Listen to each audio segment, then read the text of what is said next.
The fluorescent lights of the Manhattan high-rise had hummed, their occupants to sleep hours ago, leaving only the soft whisper of floor polishers and the distant sigh of the city 40 stories below. Leo, the night shift janitor, moved through the cubicle maze of Synagogue tech with a quiet, practiced rhythm, just like everyone else, who kept the building running while she collected the credit. Before we continue this incredible story, if you believe in the power of kindness and love stories that remind us what really matters, please subscribe to Kindness True Stories. Hit that like button and drop a comment telling us about a time when someone's kindness changed your perspective. Your support helps us share more stories that warm the heart and inspire the soul. His world was one of emptied waste bins, wiped surfaces, and the tang of citrus cleaner, a world far removed from the glowing monitors and ergonomic chairs he tended. His real world, the one that mattered, was waiting in a small Queens apartment where his 7-year-old daughter, Maya, slept under her astronaut comforter, a drawing of the two of them taped to his fridge. His hands, calloused from a lifetime of honest labor, were more familiar with a mop handle than a keyboard. That was about to change. At 2:17 a.m. the silence shattered. A chorus of frantic beeps erupted from the server room on the 30th floor, a sound Leo had never heard before, a digital death rattle. Seconds later, his cheap prepaid phone buzzed with a panicked group text from the building manager, sent to every emergency contact. Critical systems failure. All hands on deck server room. 30, if any tech staff are in building, respond. Leo sighed, knowing the tech staff were miles away in their beds. He was the only hands on deck. He wheeled his cart toward the elevator, not to fix anything, but to secure the area. The server room was a glass-walled chamber of blinking chaos. Lights that normally pulsed a calm green were now flashing a desperate, unanimous red. A monotone automated voice overhead repeated, "Critical infrastructure failure. Total data corruption imminent. Cooling systems offline." On the main console, a countdown glared, 0432 and ticking. Leo stared. This was the brain of Synagogue, a billion-dollar firm.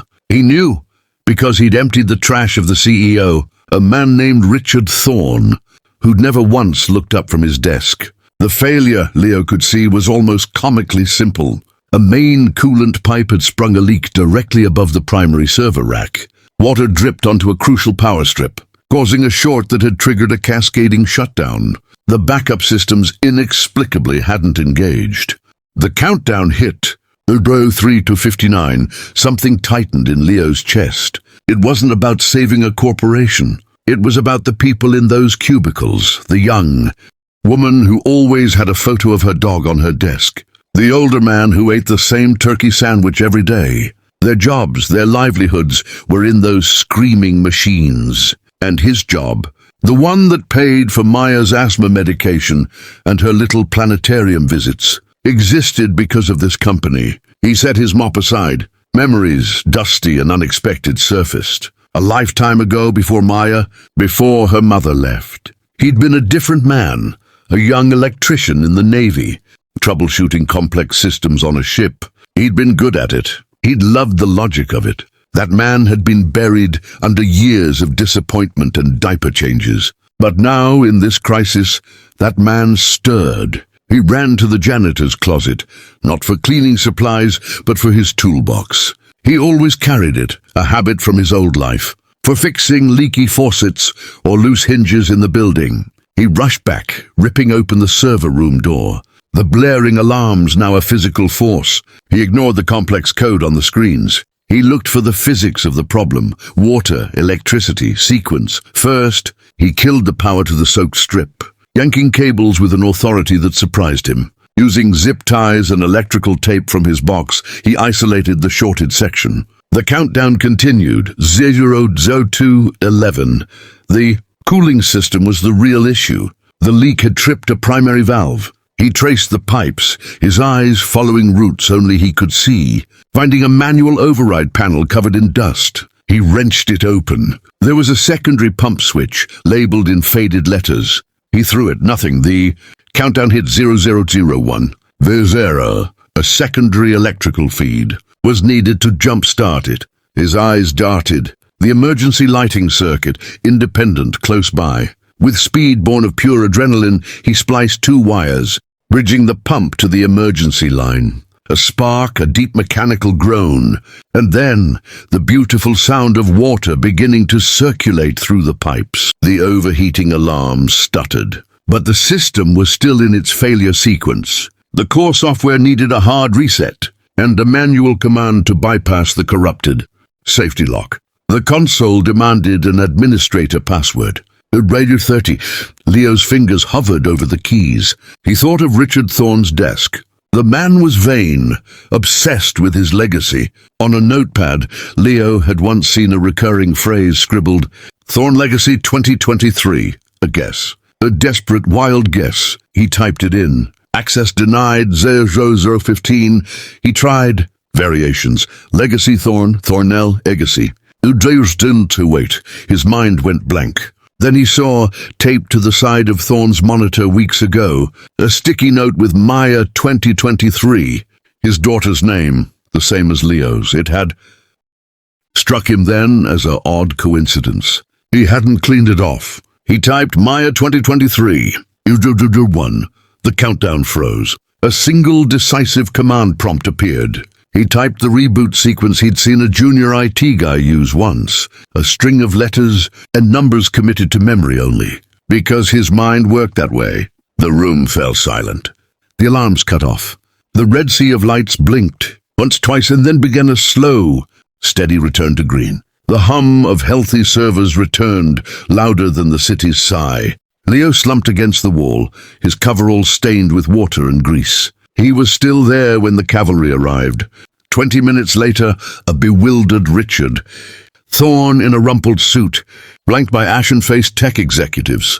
They found the janitor sitting on the floor, a drained hero amidst the quietly working machines. What happened? Who did this? Thorne demanded, looking at the jury-rigged wires, the switched valve. Leo stood up, wiping his hands on his pants. The coolant pipe leaked. Caused a short. I just stopped the leak and got the secondary pump going. Thorne stared at him, then at the evidence of ingenious, non-standard fixes. You? How? Leo met his gaze. I used to fix things on a Navy destroyer. Smaller space, bigger stakes. The room was silent. The lead engineer, a woman named Chloe, examined the work. This is unorthodox, but brilliant. You bypassed a total meltdown. You saved everything. That was the crisis. The life-changing moment came the next evening. Leo was in Thorne's expansive office, not cleaning it, but sitting across from the CEO. I had HR pull your file. Leo, Thorne said, his voice different. No mention of electrical or systems engineering. Wasn't a janitor then, Leo said simply. Thorne slid a folder across the desk. We have a new position, Director of Facilities and Systemic Integrity. It pays 3 times your current salary. It has full family health benefits, dental, and a college fund assistance program. It's yours. Leo's throat closed. The image of Maya, without the constant worry over medical bills, with a real future flashed before him. I don't have the degrees, he managed. You have a doctorate in real-world problem-solving, Thorne countered. I watched the security footage. You didn't just fix a leak. You diagnosed a cascading failure under immense pressure and executed a perfect solution with what you had. That's what this company needs. Leo took the folder, his hands, the same ones that held a mop and a little girl's hand, now trembling. Thank you. No, Thorne said, standing and extending his hand. Thank you. That night in Queens, Leo woke Maya up. Sweetie, remember how you said you wanted to see the real stars, not just the planetarium? She nodded, sleepy-eyed. How would you like to go to Colorado? They have a big summer camp there near the mountains, where you can see the whole Milky Way. Her wide, astonished smile was the final confirmation of the change. The crisis in the Manhattan server room hadn't just saved data. It had resurrected a man and unlocked a future. Leo, the single dad janitor, had finally fixed the most broken system of all, his own. Thank you for watching. Which part of Leo's journey resonated with you most? Don't forget to subscribe and hit the bell icon so you never miss our weekly inspiring stories.